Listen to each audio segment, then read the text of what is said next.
Hi, this is Simon Umstell and welcome to another tutorial for Apple Motion in which we're going to be taking a look at this effect of text floating on water.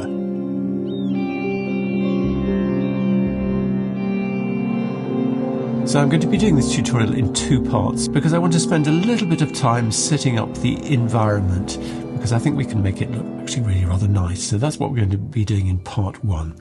So for this project we're going with 1920 1080, we're going with 24 frames a second and a duration of 10 seconds. So let's come over and import our assets, these two here. There will of course be a link in the description, so bring both of these in.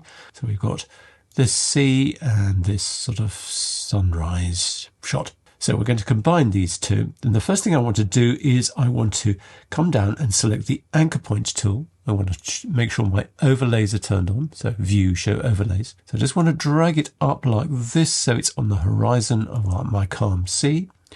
And then I want to turn that off, come over to the sunrise, and let's just move this across till it's centered on the sun like that. So I'm just going to quickly add a camera because this is going to help us. So switch to 3D. What I want to do with my sunrise, you probably see I've got my grid turned on here. And you can do that from the overlays there, show grid, is I just want to move it back over here like that till the sun is centered on the center of the scene. So then let's just hide that grid. So view grid off or whatever. I want to move it back -1000 on Z like that. And then we can scale it up so it fits the frame. And you can see we're scaling about the center like that, or rather we're scaling about the sun, so that's just going to stay in the center like that. That was where we adjusted that anchor point there. So I think I'll go with something like 200 for that scale to give us plenty of room to play with. Then what I want to do is I want to turn on my calm sea here, and I want to rotate it through -90 on X. So this is looking a bit funky, but if we come to our camera, let's rotate it through -10 on X like that. So I'm also going to move my calm sea back by 1000 pixels, so -1000 on Z like that. And actually let's turn on the 3D overlays so we can get a better idea of this. Let's come to the perspective view and just shoot around like that. And you can see what I've actually done is I've lined up the horizon of this water with the horizon of the sky. Rather, not quite, but I've lined it up with the sky plane. So what I can now do is I can scale my calm sea about that point there. So I'm going to go for 500% like that. And you see where we've scaled it from that point there. Very handy. So let's switch back to the active camera view, and it's looking like this. We just need to move that sunrise up so it's on the horizon. So adjust the Y till those two horizons match up like that. Right, so the calm sea needs a bit of movement to it. So we're going to use filters, distortion, and I suppose unsurprisingly, underwater. Obviously it looks terrible at its defaults, but we're going to adjust the size down to 0.1. The speed, I'm going to go for 0.12, I think, and the refraction down to 3.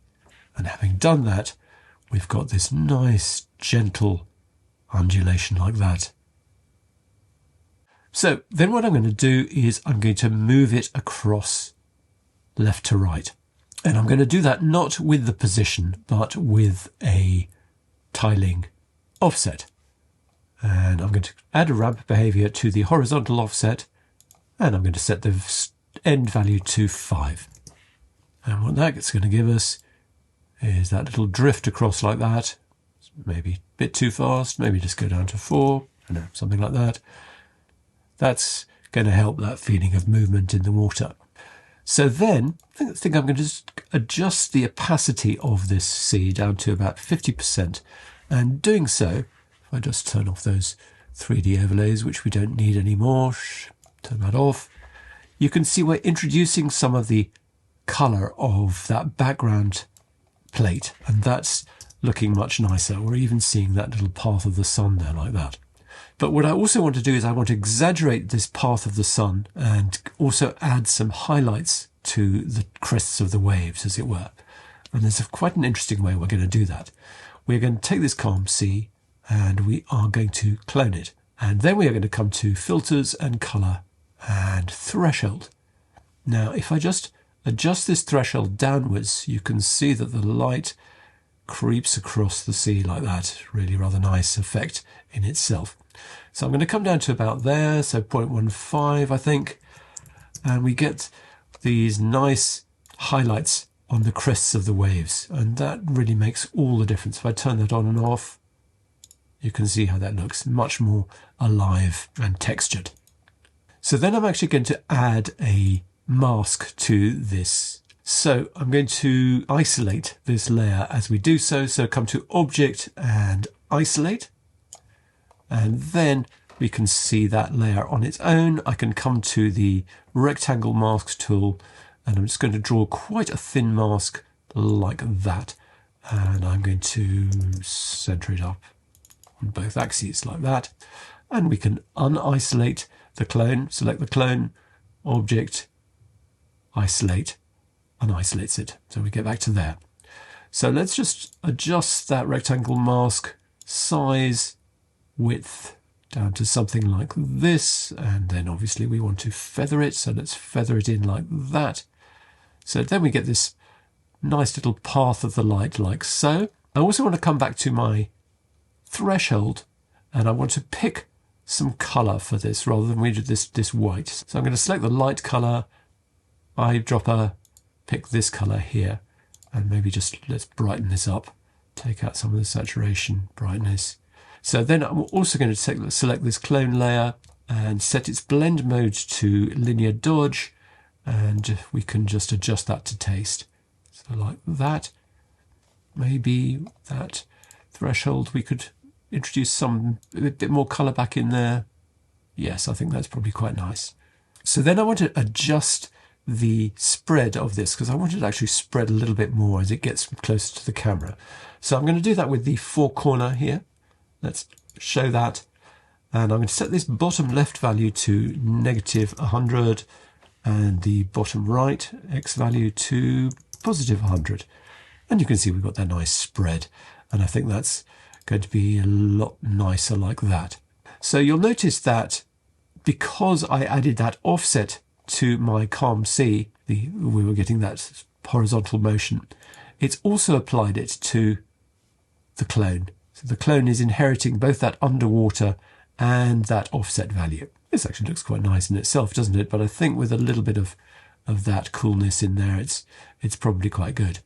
But I'm actually going to tame that coolness a bit. Let's select that Calm Sea, and let's come to color and color adjustments, and let's just add some highlights, warmth in there like this. Maybe just reduce the exposure down a bit as well like that. So we've got a little bit more drama in there. So this is looking pretty good. Let's just label this group as C. So what I also want to do is I want to add a lens flare. That's going to help bring all this together. So I'm going to come to the project. I'm going to add a new group at the top there. I'm going to come to Add Object, Generators, and Lens Flare. I'm going to set its size to 5000 by 5000.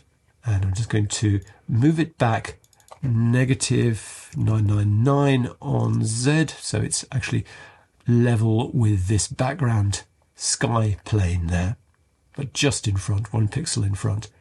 Then I can set it up. Let's just do a little bit of a tweak to that Y position, so that's right on the sun there. Let's increase its intensity like that. It's pretty good. Maybe increase its size as well. So I think that's a pretty nice addition. As you can see, the difference between that and that I think helps quite a bit. What I might even do as well is just reduce the fall off. Now you can see if I reduce the fall off completely, we get this fogging. So just a little bit of that fogging I think helps the scene. Something like that. So then let's just set up a camera move so we can test what we've done. So I'm going to come to the Z position for the camera, and I'm going to add a ramp behavior. Let's just pick a start position of around here. Now you'll notice that there's a gap down there at the bottom, and I think that's because our background is not quite big enough. Yes, you see if I increase that a little bit. So actually let's go for 250 on that. I think it'll stand it. That's good. And then, so camera, How far back can we go? Just around there, so 450 maybe. Actually, let's do the other way. Let's start at negative 750 and let's come to positive 450 so we can get the full range of this. And it's going to probably go pretty fast. But you see we're flying over this pretty considerable expanse of water. Some really rather nice effects in there. And I think once we get our text in, which is going to be in part 2, it's going to look even nicer. So that's the end of part 1, and I hope you can join me for part 2. Thanks for watching.